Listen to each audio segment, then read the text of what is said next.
Umugoroba mwiza kuri mwese bakunzi bakabara TV1, aho ntibyashoboka ko mukiri mu masaha mu gitondo tubifurije igitondo cyiza kubera ko dutuye ku migabane itandukanye.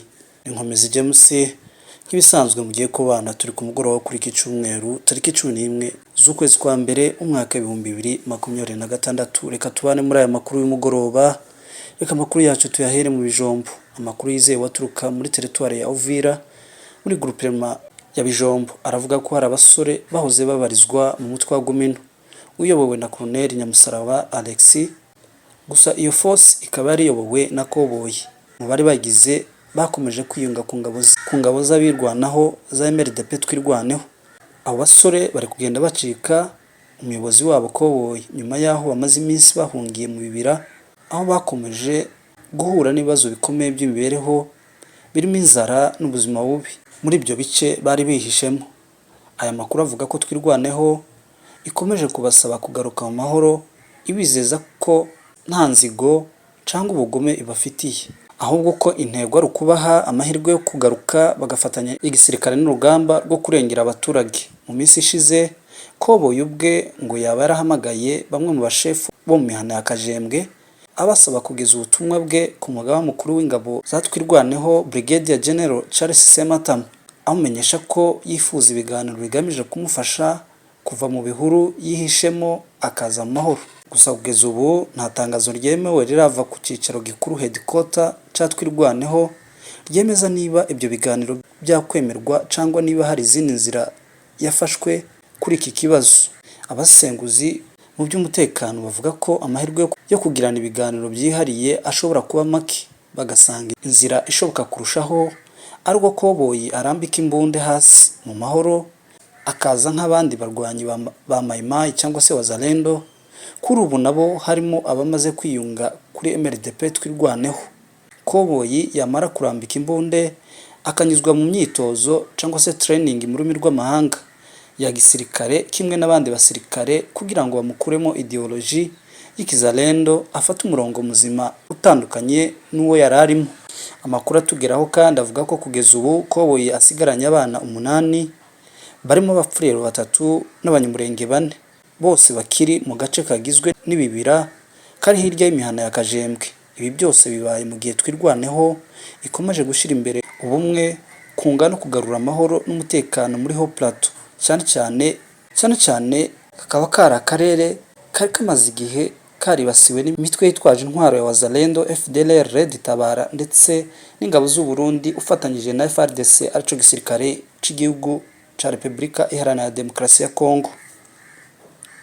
Reka tugerekeze mu karere ka Bibogobogo. Umutekano muke muri territoire ya Fizi. Amakuru avuga ku kwiyongera kugaragara kw'ingabo z'u Burundi muri Bibogobogo. Amakuru aturuka muri territoire ya Fizi by'umwihariko muri groupement ya Rutabura aho ni mu karere ka Bibogobogo aravuga ko hagaragaye ingabo z'igihugu cy'u Burundi ku munsi w'ejo ndetse no minsi ishize mike zinjiye muri aka karere ku bwinshi, ibintu byongeye guteza impungenge ku mutekano w'abaturage.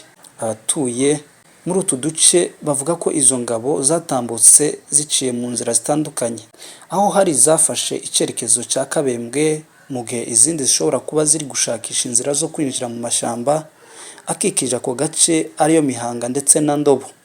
Amakuru ava mu baturage no mu basesenguzi mu by'umutekano avuga ko bishoboka ko bamwe muri izo ngabo binjira mu kibira ca Ndobo cyangwa se bagafata inzira ya Kirumbi bakinjira mu kibira ca Mihanga mu mugambi wo kongera gutegura ibitero mu karere k'ico hagati.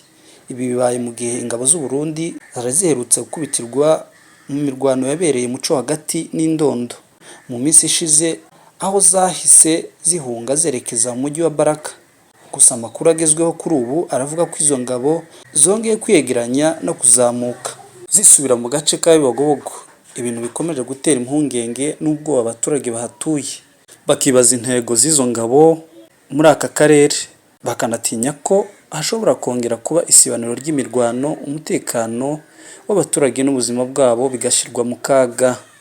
Tukiri muri ako karere ka Bibogobogo hari inkuru zagiye zicicikana ku munsi w'ejo ku mbuga nkoranyambaga, ahakwirakwiye amakuru yavugaga ko AFC M23 yaba yarigaruriye cyangwa se yafashe akarere ka Bibogobogo muri teritwari ya Fizi intara ya Kivu y'Amajyepfo. Icyakora ayo makuru yaje kuba ibihuha. Amakuru dukesha Umurage TV nk'uko amakuru yemezwa nabo abivuga, aravuga ko ari ibinyoma kandi ko nta AFC M23 yari yagera muri aka karere, bityo ibyo kuvuga ko yigaruriye Bibogobogo atari byo. Bakaba basaba abantu ko bajya bareka gukwirakwiza amakuru y'ibihuha atari yo muri ibi bihe by'intambara. Reka dusoreze amakuru yacu mu mujyi wa Baraka. Hagati aho mu mujyi wa Baraka haravugwa amasasu irasuye mu bice bitandukanye ku munsi w'ejo mu bice bitandukanye byo muri uyu mujyi. Ibintu byongeye gutera ubwoba n'impungenge mu baturage.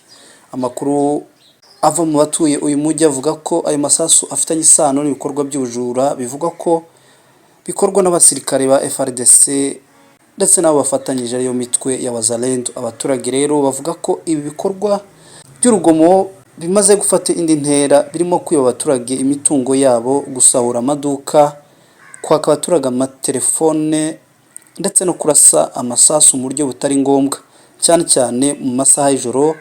Ibyo bikorwa bivugwa ko bikomeje gushyira mu kaga umutekano wa civile no kubuza abaturage batuye umujyi ituze.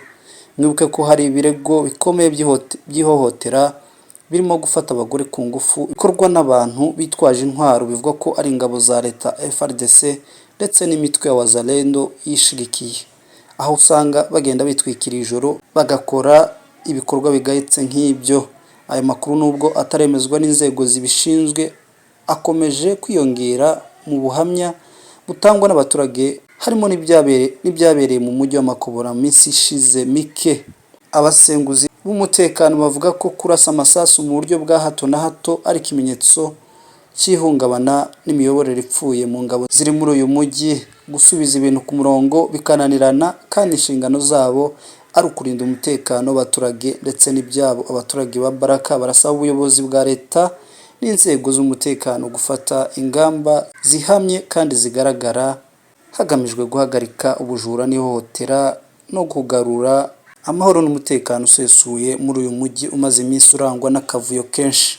Njye nitwa Nkomezi James, iyi ni Kabara TV, mugire umugoroba mwiza.